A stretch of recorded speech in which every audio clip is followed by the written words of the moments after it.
My name is Omar Yedder, publisher of African Business Magazine. So I've been fasting for the past month, so I know how important lunch is. So we'll make sure we end this session on time. This session, we've actually merged two themes, you could say. One is industrialization, the other is energy. So we'll be covering both aspects in the next hour or so. I'm actually going to open it up to the floor a lot earlier than previous sessions. So hopefully you've got lots of interesting questions for my fellow panelists. Just a couple of quick facts, because we ended on China. I thought I could use that as a good conduit. So 30 years ago, I know everyone was talking about Tiananmen Square yesterday, but 30 years ago, China was 4.9% of global GDP. Today, it's about 19.8%. So that shows you the opportunity and the potential. The other fact is that China, because we're talking about energy, China adds as much energy in 1 month as Africa does in 1 month that Africa does in 1 year. So it also shows you that the pace of change needs to be accelerated if we're going to get anywhere. Anyway, I think my panelists are all ready and mic'd up. So I'll call upon them to join me on the floor. Thank you. A round of applause for...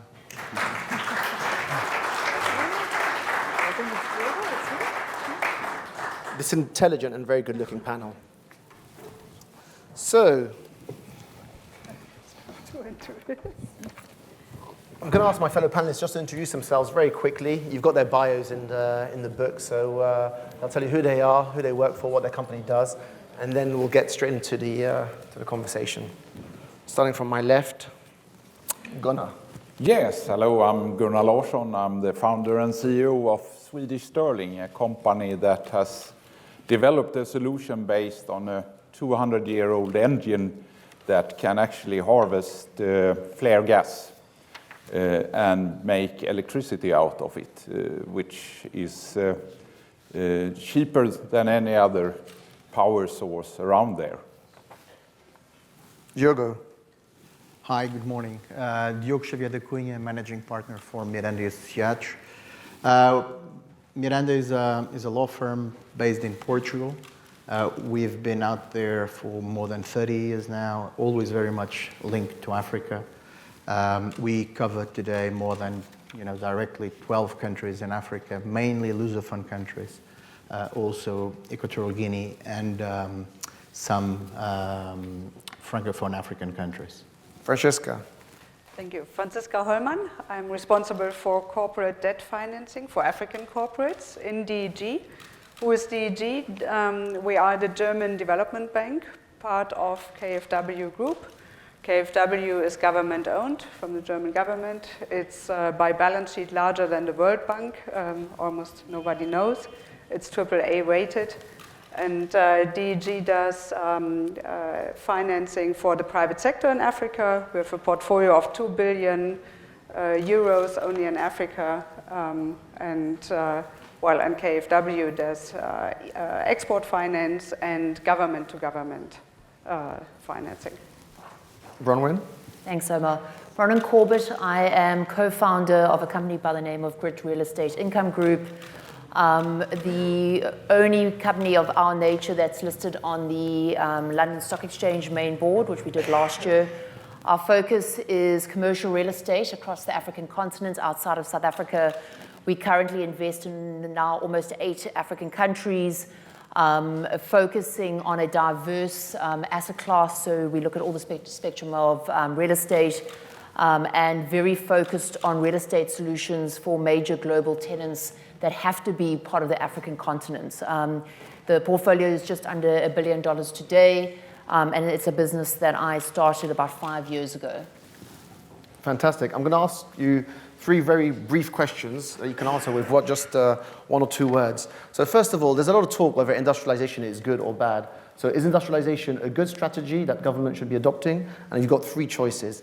Definitely yes, good strategy yes, or passe. This is, we need to think completely differently. Industrialization is not what's going to transform the continent. Good strategy? Yes, definitely. Definitely yes. It's a must. Absolutely.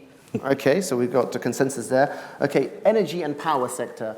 What I hear from the market, or I won't tell you what I hear actually. So, is it happening but too slowly?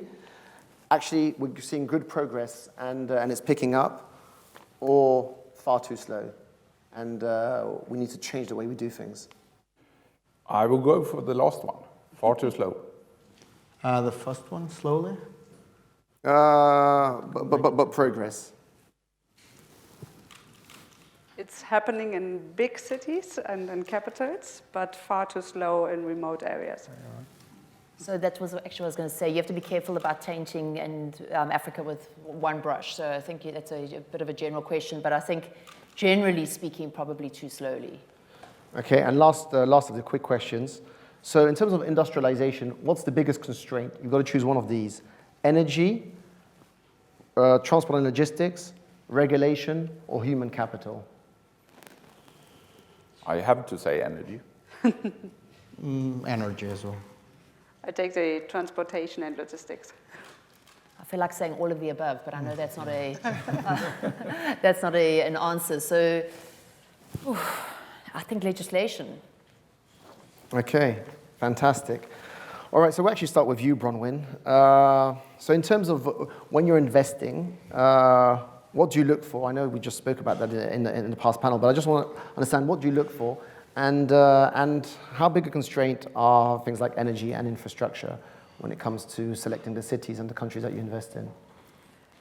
Yeah, so I think it's a good question. You know, just bringing grit to the UK market it was a big education process. So one, I mentioned earlier, you can't taint Africa with the same brush. And you know, that is a big realization. So when we look at Africa, we try to split it up in the world of real estate. And for us, really around focusing. So our key investment strategy often drives our investment decision. So one, we distribute out a significant amount of money to our investors every 6 months. So things like expropriation of funds, being able to get money out of these countries becomes paramount to us. So we're not a private equity business. We need to see returns fairly quickly coming out of the markets. But I like to divvy up Africa and say, you know, in sort of my words, is that half of our exposure is into investment grade Africa. And I always have to remind UK institutional there's such a thing as investment grade Africa. So half of our portfolio today sits in countries like Morocco, Botswana, Mauritius. And we do live in Mauritius. People actually do work there. And we've got a fairly big office in Mauritius. And the other half of our sort of investment strategy is what we earmark as growth Africa. Now, we have to be careful of that term growth Africa because there are some markets that we won't go into. And it's not necessarily because of the lack of growth, but it's the lack of other parameters. So expropriation of funds, legislation, political, land ownership and tenure is critical for our business, whether it's infrastructure or real estate. The ability to actually have sufficient due diligence around land ownership is critical. So growth Africa in the context of the grit world is really countries like Kenya, to an extent Zambia, countries like Mozambique. We're one of the few real estate companies that have such a significant injection in Mozambique, and it was mentioned earlier, there's been major challenges with Mozambique. We see major opportunity there. So that's really, from an investment strategy, how we divvy up the African continent. There are countries, as I've mentioned, that we just cannot go into. Being in the listed space, shareholders, they never forget and they never forgive you. So if I had to go into countries like DRC and not be able to get money out and there's political challenges, I would be lambasted. So I don't have the luxury of operating in the unlisted environment. Hence the word governance was mentioned earlier. Everything about us is dictated about governance. When I brought grit to London, I think the DD was even more substantial than any other business, because when you come from Africa, there's this perception that's unfortunately somebody's stolen something from somewhere. So the level of due diligence that was undertaken on our business was huge, but we were able to bring a very governed Africa real estate growth story, which is really exciting for the continent.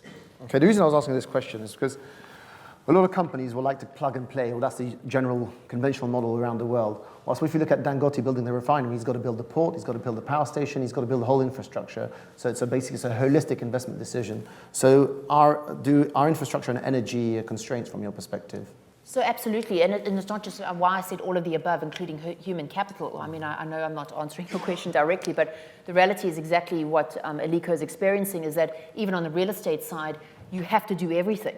So one, you know, in some instances have to buy the construction company or mobilize a construction company to be able to build the infrastructure. The property management, facilities management skills of managing the asset thereafter, we have to do that all of us ourselves because it doesn't exist. When I try and explain real estate, to developed investors, I need to say to them that it really, you have to control the process from start to finish. So you can't build an asset, whether it's an office block for a corporate international, and think you can do it in isolation. The infrastructure, the ability of what's going on in that region. I've just actually come off a plane from Ghana as we speak, and that at Accra is a prime example of lack of infrastructure. Now, you're looking at investment there, you're looking at offices, you're looking at shopping centers, but you look at the infrastructure and something doesn't tally up, and that's a major issue for us. And that's where we actually have to get a lot more involved to understand what is actually happening from a government perspective into the infrastructure. Diogo, I'm going to pivot to Mozambique, and I know that you're heavily involved in the country, and you know the country well. So obviously massive gas reserves coming on board anytime soon, hopefully. Massive contracts with Japan to buy LNG, etc., from the country. But as a gas master plan, ultimately, using natural resources to catalyze growth and build industry, so industrialization. So can you tell us a little bit about the master plan, where industrialization fits within this master plan, whether it's working, and if it's not working, why?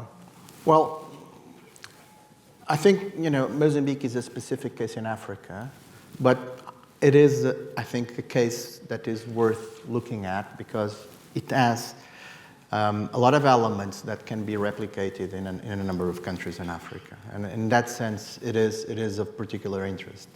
If you look at where we were in about mid-2000 in Mozambique, we had an extremely poor country, limited natural resources, okay, some important coal reserves, some natural gas, which ultimately started being produced in the 2004, more or less, mainly being transported to South Africa with limited usage in country. So today you do have a few power generation projects which are gas-fired.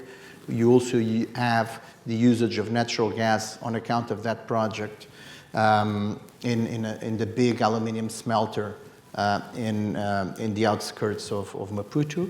And then you also have a small distribution network on natural gas that goes into Maputo and to Matolo, which is the industrial area just outside Maputo. So with the big discoveries in between 2010 and 2012, that was a massive change for the country. So a very poor country suddenly gets these huge resources. We're talking about a country that can become the third largest producer of LNG in the world. So this is huge.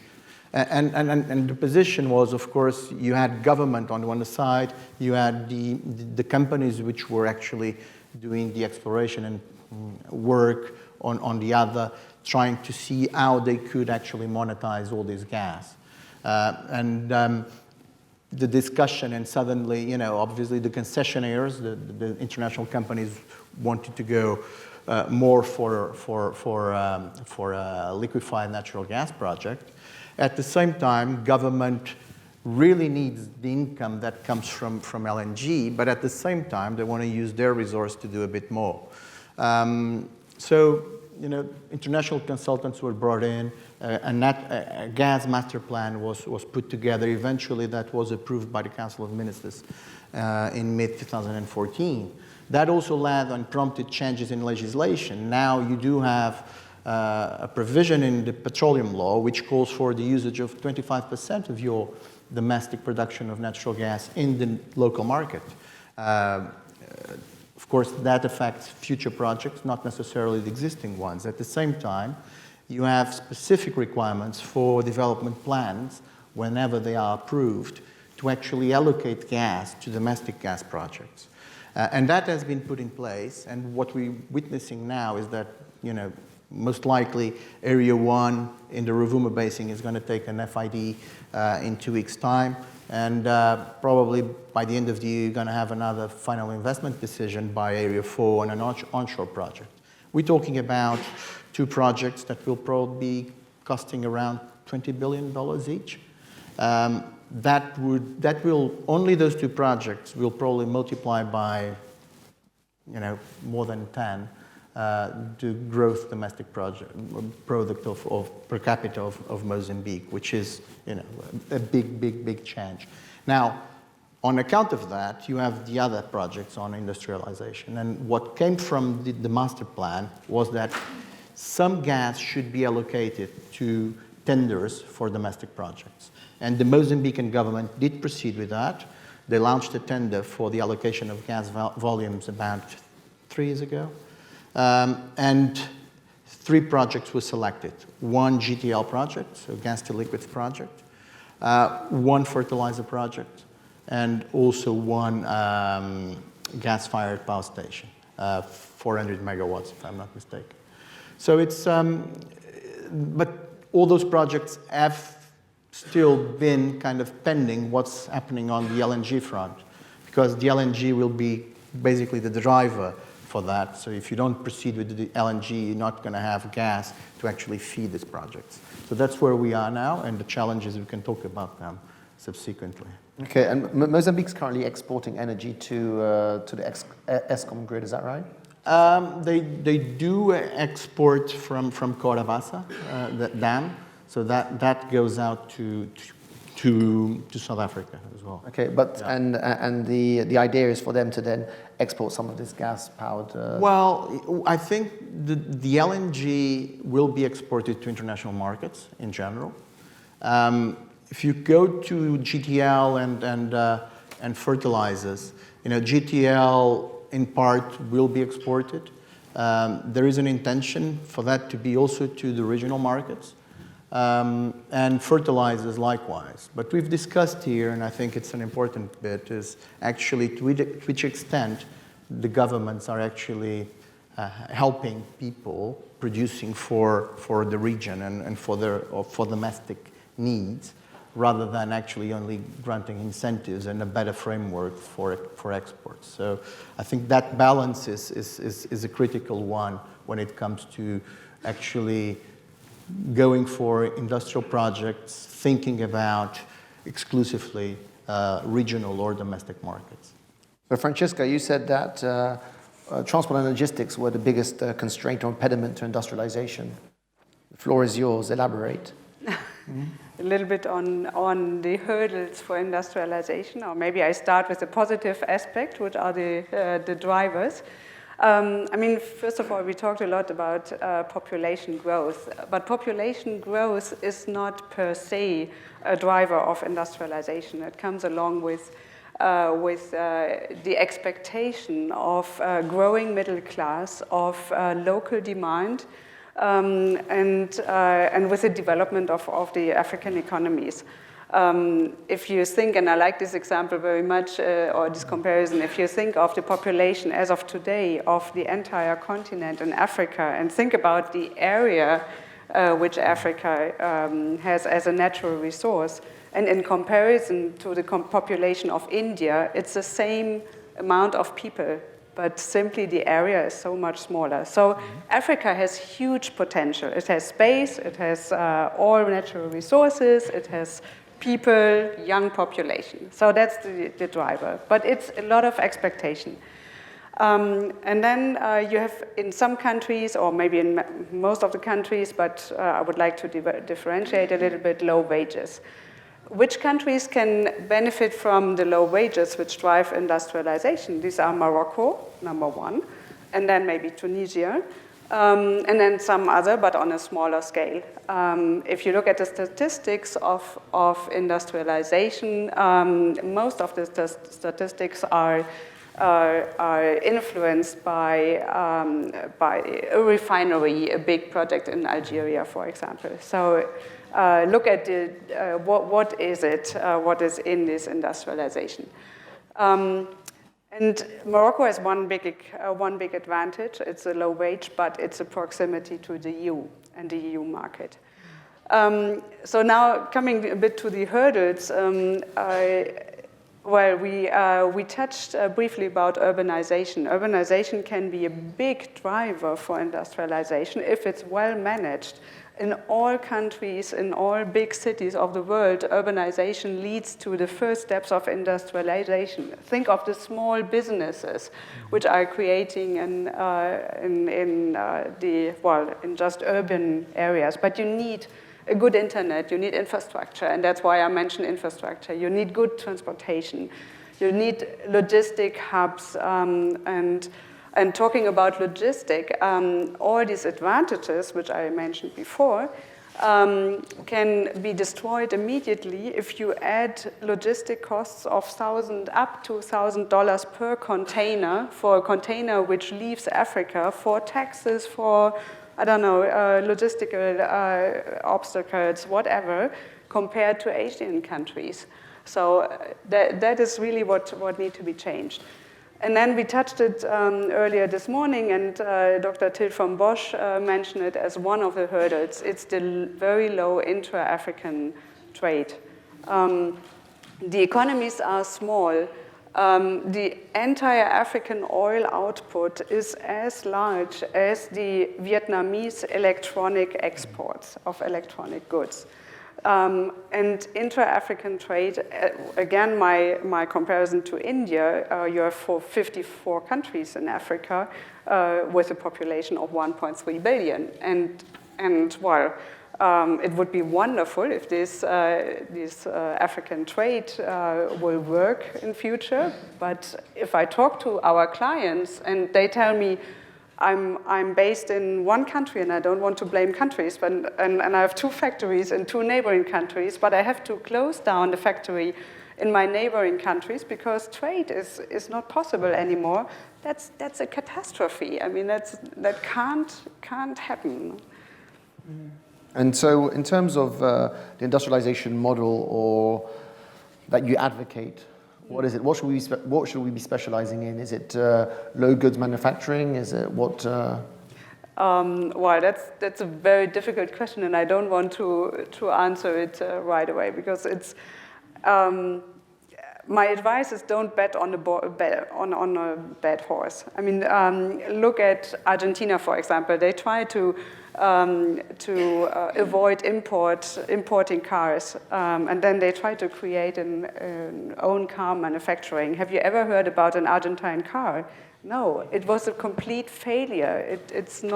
It doesn't work. So the countries should really think of what are my strengths, what are my comparative advantages, and create a good interlinked government. Different ministries have to talk to each other, and it's a lot about industrial policy. One example from Germany, Bavaria, now everybody knows about BMW and Siemens and Munich as a beautiful city and one of the richest areas of Germany. But it used to be the poorest area of Germany. It was just poor farmland, and simply because of a good industrial policy, they developed the state within Germany. And nowadays, the previously richest state, North Rhine-Westphalia, is one of the poorest, simply because they didn't manage this industrial change. But industrialization needs to be managed, therefore. Yes. Is that what you're saying? It needs to be supported by a good policy, by a good industrial policy. I mean, DFIs and financing partners, banks, and all from the private sector, we are here, and investors, if they find a good investment environment, they will invest and they will find financing. I think that is not a bottleneck. I mean, DG and others who are here in this room, we are looking desperately for good projects, for good partners. We want to support our partners by all means, by supporting vocational training centers and everything which Germany does or we do for our private sector partners. But it needs to be supported by governments as well. And one last aspect, I think we didn't mention it yet this morning, is education. It's vocational training. I mentioned it a little bit, but I think one strength of Germany is that we created a good vocational training system. We created apprenticeships, so even a cook needs to go to a 2 or 3 years apprenticeship and learning. So all different jobs have a good or receive a good training, and I think that is something which works well, at least. And if we talk to our clients, then they all tell us, well, we need to train our people, and this is something where, well, we are more than happy to assist with our programs, but it has to be supported by also school system and universities, etc. Yeah, thank you. I mean, I was reading an interesting article a few years back about Brazil, and that the military regime at the time in the 80s, they actually bet on 3 industries, so agriculture, mining, and aeronautics. And they sent something like 20,000 scholars to the US to study those three fields to become specialists. And I don't want to call them world leaders, but they are in agriculture, and obviously they've got Vale in mining and Embraer in aeronautics. So, but whether you have to bet on something and fail like the Argentinians did, or bet and succeed, it's a gamble to some extent. But as you say, human capital is key. I think human capital and regulation are the 2 biggest constraints, actually. So we'll get to you, Gunnar. I'm going to hopefully won't grill you too much, but in terms of energy, because I hear actually that the main problem today isn't energy production, but it's actually transmission and distribution. All right. Do you agree with that? Yeah, I to some extent I would agree, because if you're looking in general in the developing world, it is a problem with distribution and transmission, and I think that in order to really get the growth from energy in these countries, we need to do something similar to what was done with telephony. When that was rolled out. There more or less the infrastructure part was stepped over when the mobile telephony came, and it became much more distributed solutions.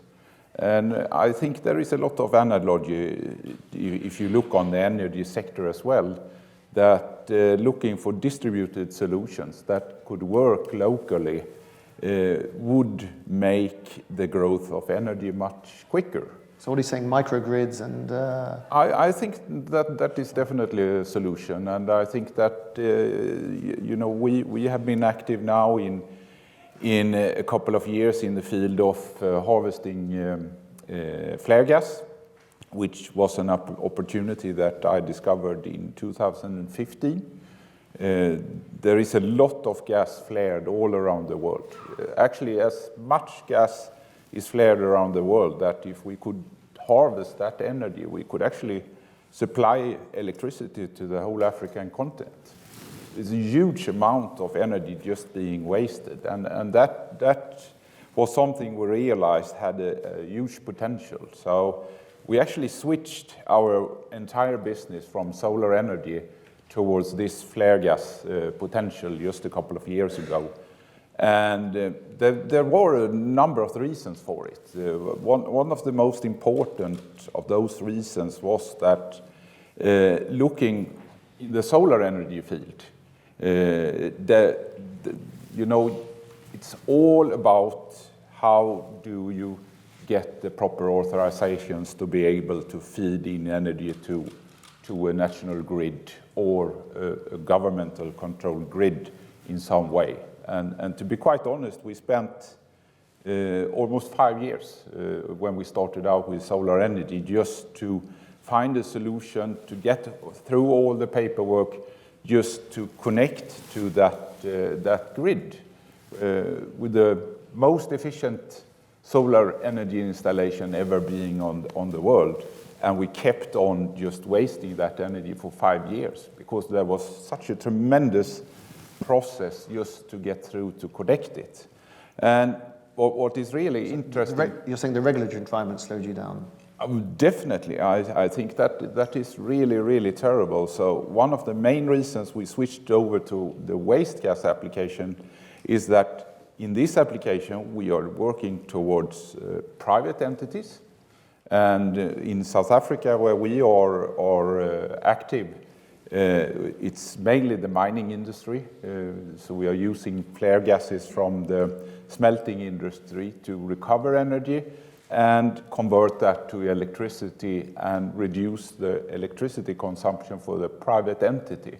So we get away from all that regulatory framework that has limited that. And when we started doing this, it only took 3 months for the first private entity to just make a decision that, yeah, we will buy this technology, and we got the first major order and got that going in a very short amount of time, because that was possible in that kind of smaller environment. And of course, it was highly profitable also for the private entity. So I think that in order to make things happen, we have to consider the driving forces of economy and profitability for everyone, and make that work in the right direction, because then the market will take care of it, and you will get a fantastic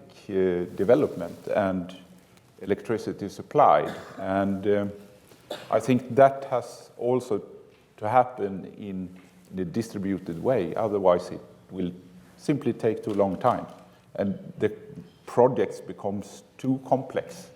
But I hear actually that from a regulatory perspective, certain countries permit companies like yours to do that and to sell to the private directly. Exactly. But in most countries, it's actually illegal to do that. Exactly. You actually got to pass via the grid or the state-owned utility company. Exactly. And then you don't get that electricity. Okay, so so that's a regulatory environment. Okay, I don't know if you can answer this question, but I'll ask you anyway. So I've been told that in Africa, actually, the amount of IPPs that default is next to zero. And that's nowhere else in the world. That's because you've got sovereign guarantees who strike these PPAs with the IPPs. And so these guys have got guaranteed income, guaranteed profitability, and hence non-default, which makes the whole thing ultimately unscalable, because sovereigns can only guarantee a certain amount of, they've got ceilings in terms of their guarantees. So the model is ultimately flawed. It's great if you're an independent power producer, but it's flawed in terms of scaling this thing up and getting energy on the continent at the levels we want them to. I think you have a very valid point. I didn't think about that in that direction earlier, but that sounds quite reasonable. I think that is really logical, and I think our model is really based on right today to stay away from dependence in terms of governmental regulations and especially governmental support, because that tends to take a long time. And so we have really tried to nail out the model where it becomes so profitable for the private entity, so there is really no need for any kind of governmental support. And that really speeds things up, of course. Okay, I'm going to ask you one more, hopefully a brief question. So you moved away from renewables, but I've been told that ultimately that renewables is the future. The cost has come down. Technology is evolving at such a pace that we're going to see a great storage capacity, et cetera, so we can have a stable grid with renewable energy. But you moved away from renewables. You got a comment on that? Yeah, I have a very good comment on that, because I founded Swedish Stirling in 2008. And the vision around the company was really that I wanted to do something about the climate change. That was the driving force. And with the change we have made, that is actually more efficient in terms of climate change. We actually did validation with Lloyd's registers regarding our technology, and they came to the conclusion that the actual effect on CO2 emissions is higher than any other technology they ever tested in terms of invested euro. So you get more CO2 reductions per invested euro. And the logic behind that is that we are taking care of a waste product that is going to be there anyway. And we utilize the heat from that waste product, and we generate electricity, And in South Africa, that we will lower the electricity consumption in the country, and more or less 90% of the electricity generated from fossil fuel. So we get exactly the same effect as with solar or wind power. But the difference is that what we are doing, that is running on a 24/7 basis. So we get 4 times higher CO2 reduction because it's running more or less all hours per year. So that gives a higher effect. And since the fuel is also free from this process, we also get the lowest electricity cost. It's actually lower than 2 euro cents per kilowatt hour. That has also been verified by Lloyds. And of course, the fuel is free, and we take care of a waste product. And of course, that gives very, very nice effect for the environment. So, well, it's not renewable in the sense of the wording, but it's doing the same thing, but better. Fantastic, increasing efficiency ultimately. Diogo, very quickly, in terms of, we mentioned it ultimately a little bit, regulatory environment, capacity within the civil service, so within the ministries, etc. Is it there? Do we need to, do they understand? I think you need to make a huge investment there. I think some countries are simply not prepared. Some others have done that work in the past, and today they have totally different capacity.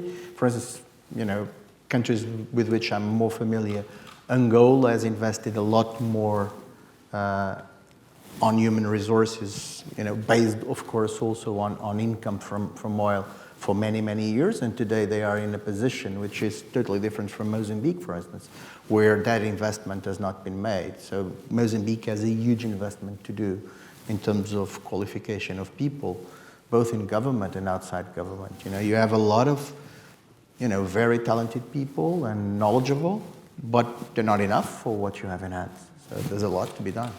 Okay, I'm going to open it up to the floor. I know that Zem's dying to ask a question over there. No, I'm picking on him. He's not. No, I'll open up to the floor. So please present yourself. Let us know who the question is directed to. Yeah, at the back there.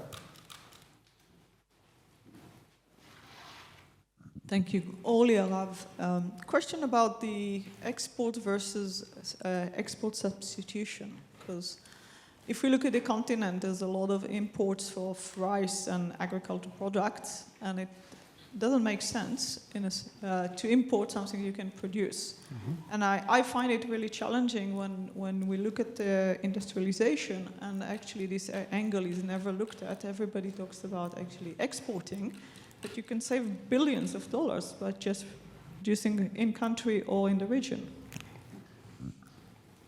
Okay, maybe we'll take another couple of questions, and then we'll answer them in one go. Any others? Okay, we can start with this one. Import substitution. So I don't want to pick on any country, but we've seen Nigeria recently put a ban, I think, on importing rice. What we've seen is Benin has now become the biggest rice importer in the world.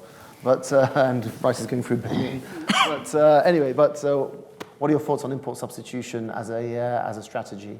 We've been talking about it before I was born.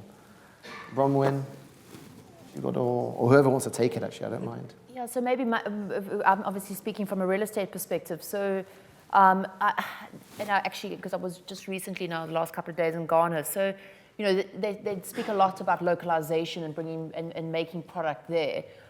Which is great, but it's understanding how that's done. So I think that from our side is that there are, whether it's skills or resources or whatever else it might be, localization can be spoken about, but there needs to be a strategy for localization. So it's again making sure that you upskill, making sure you have the correct programs in that to ensure that the local individuals or people can produce what they're producing at the quality. So I'm speaking slightly differently. So yes, it's been spoken about, and yes, it's the buzzword, but I'm not sure enough has been done in these regions to be able to actually do it eloquently. So when we speak about real estate and when we are building quality type real estate, it's not easy to source product locally. But then it becomes challenging bringing it in, and that's where you get the import duty. So something that should cost you X is costing you 3 times as much, which makes the feasibility and viability becomes a problem. So we see it's almost like a circular reference at the moment. So from our perspective, it's actually quite challenging. Okay, so I'll frame this question a little bit differently, actually. So how do we succeed in terms of import substitution policy?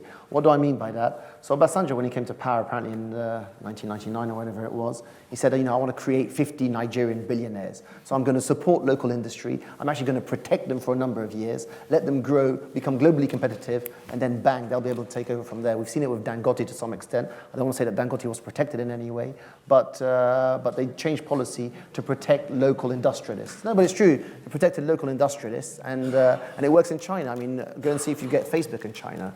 So, no, but it's absolutely true. So, anyway, I shouldn't be putting my opinion forward. But what are your thoughts on making import substitution succeed? Francesca, you've been nodding there.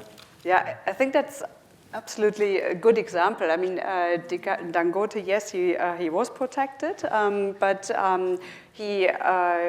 Nigeria managed to produce products which can be produced locally. I mean, it always relates to the comparative advantages. If African countries who have abundant of fertile land and enough water and a good climate are not able to produce their own food, then I think something has to change. You mentioned the land ownership issues. I think this is one of the main obstacles for the development of the agriculture. And if you talk about agriculture, then in my view, many development aid institutions make the big mistake to talk about subsistence farming and small farmers, etc. Okay, it's important for the small farmers, but Africa needs also industrialization in the agriculture, in the agribusiness. Only with large-scale agriculture on larger land,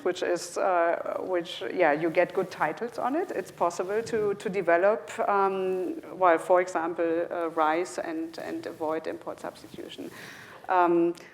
Does it make sense to import products and protect products where countries do not have a comparative advantage as of today?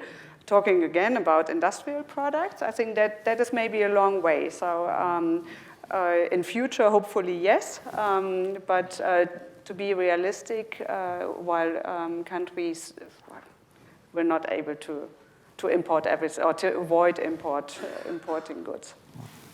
Diogo, you got a comment on the import substitution strategy? I think, I agree with Franziska, and I think you also need to understand that you do have different products, different levels of sophistication, and different needs of the population. And you may end up in a position where actually, for population who are already struggling with their short income, if you take some policies to extreme, you end up in a position where life is going to be more expensive for them. So if you bring in products, for instance, in the case of Mozambique from South Africa, the local population will have access to some products of basic needs cheaper than those which they would get if they were produced locally in the Mozambican market. But then you have other products which I think can go, to a different dimension where the local production entails a lot more investment. And there, at times, I think the great difficulty is actually to bring in the necessary investment and actually create the local capacity. Very recent situation, very recent case in Angola. Angola, as most of you know, it's one of the top producers of oil in the African continent. They have very limited refining capacity in countries, so they are exporters of crude oil, but they are then heavy importers of refined products. They had a shortage in supply. Population went also very mad about it. Eventually, the national oil company chairman was sacked and replaced. But and now there is a growing speech that they should build on their refining capacity and investing the necessary $1 billion to actually have a proper refinery in country. But all this at times is not clear, and in a country in crisis, at times it is difficult to move on and make this sort of investments, especially when it's just public investment.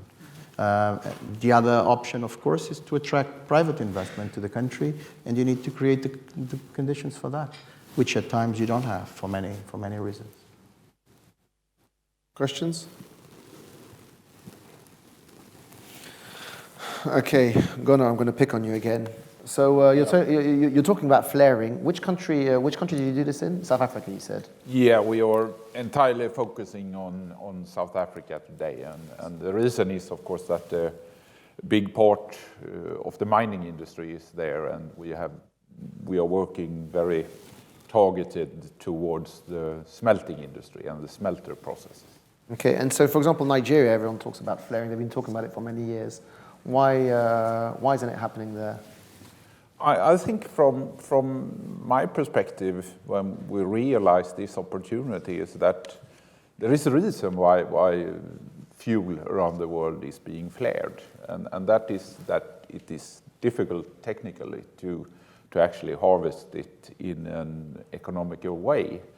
And I think the reason we decided to go in this direction entirely was simply because we found a technical solution that could solve a problem that couldn't be solved for many years. So we are more or less alone in this market space at the moment. But more or less the vision we have is that we have the technology we have developed could potentially more or less take energy from any kind of flaring source. So technology is available to actually utilize this flaring and convert it to electricity. And of course, Nigeria is also an interesting market going forward for that application. And it's possible to utilize it, but I think it has been just a lack of technology. That is my perception. Okay, but this is onshore, is it? Your Yeah. It's onshore. But offshore is a lot more complex, I take it. Well, I haven't thought about that actually, but I guess you could put it on a boat as well. It's a very modular product, but of course that is a complication, definitely. Okay, we're being called to end this session. So maybe closing remarks. Are we seeing enough in terms of developing the energy and the infrastructure and to attract investors and hopefully manufacturing companies, industrial companies? So we'll go from Bronwyn back to Gunnar.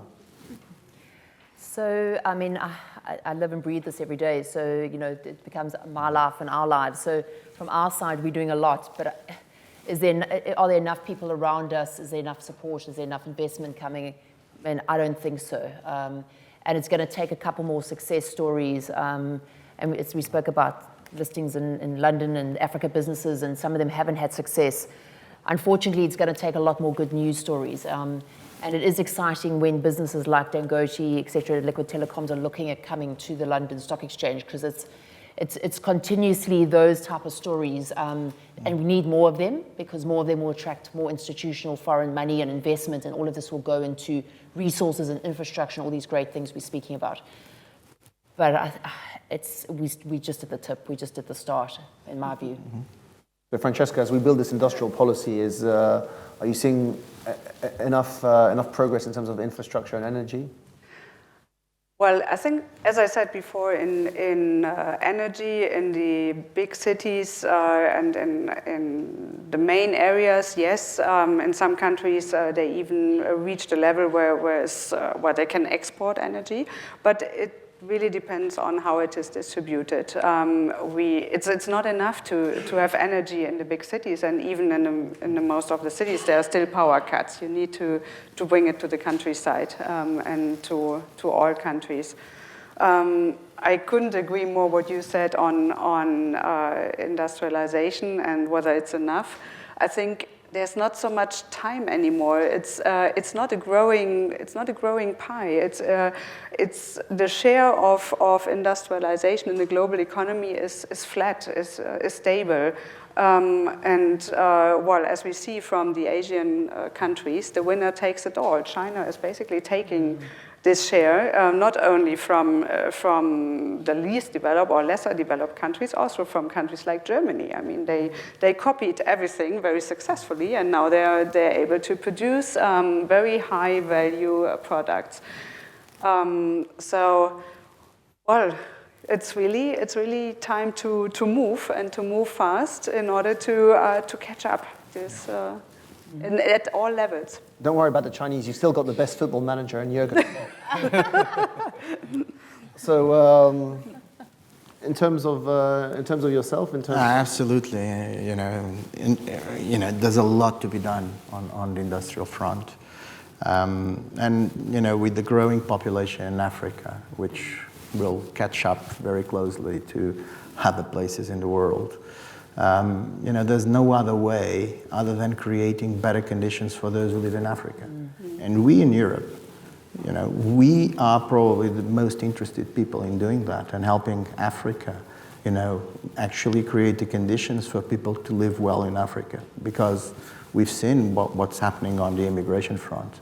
So we have, if only we don't have the opportunity from an economic standpoint, or it's less attractive than we thought, there's a huge benefit as well in actually doing projects in Africa, helping Africa to grow, because that's for the benefit of Europe as well. Gunnar, last word is yours. Energy. Yeah, I think, we have been in the South African environment, and there is definitely some serious problems in terms of policy and how the energy situation is managed. They have had a lot of problems with load shedding, and of course, everyone knows that state-owned Eskom company is more or less bankrupt. And it's a lot of cash injection every year, and everyone is sort of fearing for what will happen with the energy tariffs over the upcoming years.